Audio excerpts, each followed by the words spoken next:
Hello, everybody. Welcome to RCM Football. Isak is heavily linked with Liverpool. As you see from The Sun and really everybody, TalkSport, everybody's reporting it. Liverpool are contacting Newcastle over a record signing, record transfer bid, £120 million. That's what The Sun is saying. I'm a Newcastle fan. I know all about it. Alexander Isak is the latest piece, as they said, of a major summer overhaul for Liverpool. Now they are ready to smash the British transfer record, Elaine Isak, and they have made formal contact with Newcastle to inform them they are willing to pay astonishing £120 million to secure the signing of Isak, who's 25 years of age. Now we don't know as Newcastle fans what Isak is thinking right now at the moment. We don't know if he wants to leave. We don't know if he wants to stay. But the fact of the matter is, it would be devastating for Newcastle's project for him to leave. He is the best striker in the world, along with Haaland. So don't get in the comments. I know people like to get excited in the comments. Along with Haaland, everybody he's wanted by everybody, by Arsenal, Liverpool now. People know Alexander Isak is the next big thing, and right now very much present with scoring a lot of goals and being lethal up front. And we don't know what he wants to do. Newcastle have told Liverpool he's not for sale. That doesn't mean that they're not going to try another way of getting this done, which, in my opinion, is going to be related to they try to go with the club. It didn't work. Now they're going to go through the back end with the agent, talk to the player, unsettle the player. So if the player wants to leave, he will tell the club or the agent that I want to go. Can we make this happen? If that is the case, then we are really in a bad situation, in bad shape. I don't want to see this as a Newcastle fan. For Liverpool, it would be anybody that signs Isak. That makes their window. That makes their window great again. And so it would be an amazing signing for them, just like any other club, for Arsenal, for Real Madrid, for anybody. Although they got Mbappe, it doesn't matter. Alexander Isak is a versatile. He can play multiple positions. He's fast. He can dribble. He's quick. He's got an amazing shot. And when you put him in the middle as a number 9, he can still get the job done.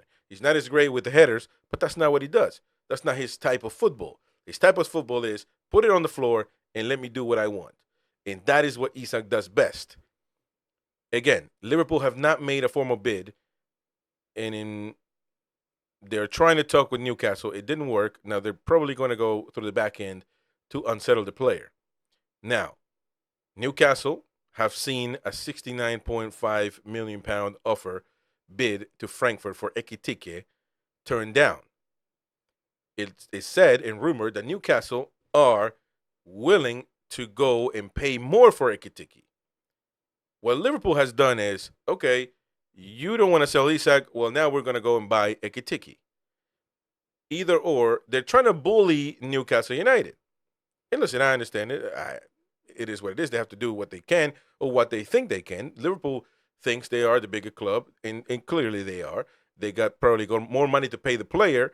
Clearly they do. And so, therefore, they think they hold the cards. Now, apparently, I can use the information that Newcastle have bought a player like Ilanga for £50 million. They have bidded €70 million, I believe, for Ekitike. It looks like we have money as well to spend. Ekitike is keen on the move to Newcastle. Now, will he want Liverpool as well? Maybe so. One would think. Liverpool is a big club, bigger than Newcastle at the moment. So maybe he would choose Liverpool. That's why I'm of the belief that, and also money has a lot to do with it. If Liverpool offers him a lot more money than Newcastle, well, it's a big club, big ambition, and more money. The answer is simple to give.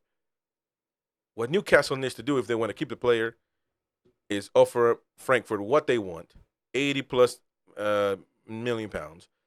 Give him a good contract, probably 130, 150. I know that's a lot of people are going to be like, whoa, what?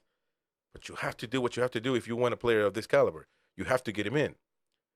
There are multiple reports are saying that this does not mean that because if we get Ekitike, that it means Isak will leave or be sold. But it does provide insurance just in case that happens. But it's told that Eddie Howe is planning on, if we get Ekitike, to play both and change the formation. Now, this is RCM Football, not NUFC Talk TV. If you want Newcastle United content, go subscribe to NUFC Talk TV, our main channel dedicated to Newcastle United. So let's talk about Liverpool. On the Liverpool side of things, clearly Isak or Ekitike would be in a great. They will be welcome with open arms because they do not have a center forward. With the unfortunate demise of Joao Jota, they obviously don't have a striker there anymore, and the controversy surrounding Mr. Nunez is very much there, that he's not fit enough, that he's not good enough, that he will go. So that in itself is something to think about. Now, the stats right here for Alexander Isak. This is what Liverpool would be getting if they're able to land him. In 34 games, he scored. He created 42 chances, scored 23 goals, assisted 6 times, shots on target 46. So that ratio is amazing. Passes 658 with 27 fouls there. Liverpool chief Arne Slot has led the club's pursuit of Isak. And obviously everybody knows, again, I mentioned the Jota unfortunate situation. He passed away. But they need a striker. And if they're able to land Alexander Isak, then they become a really, really dangerous team. Really extremely. Now we got to think about Liverpool. If you're a Liverpool fan, do you have the money to pay for Alexander Isak? Because they wanted to give 120. As far as I know, Newcastle United don't want to go below 150 million pounds. What do you think? If you're a Liverpool fan, I know Newcastle fans won't want to sell him, but if they can get 150 million pounds in return, it is unfortunate, but there's nothing that they can do about it. But if you're Liverpool, are you willing to pay 150 million pounds for a striker? Let me know in the comment section down below. This is RCM Football. Chris Rodriguez, your host. I will see you all on the next one. Bye-bye.